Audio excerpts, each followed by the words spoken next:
Miriam Pupulin, già medagliata in passato nello stile libero veloce ai campionati italiani giovanili, ha indossato i colori della nazionale italiana giovanile nell'estate del 2009 in occasione della Coppa Komen, arrivando alla medaglia d'argento con le due staffette 4% stile libero, 4% mista e il bronzo nella 4x200, e a livello individuale il quarto posto nei 100 stile libero, lo ricordo, Coppa Komen 2009.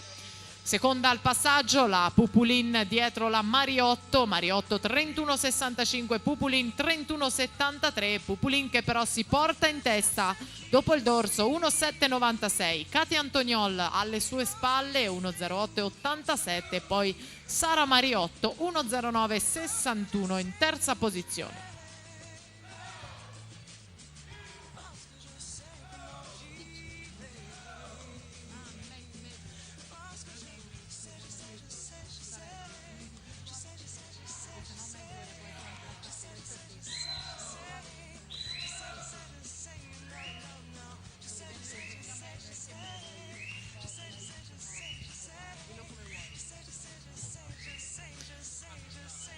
Ancora Miriam Pupulin a fare l'andatura in 1,48,90, in questa specialità il primato della manifestazione è detenuto da Cinzia Sciocchetti in 2,17,87.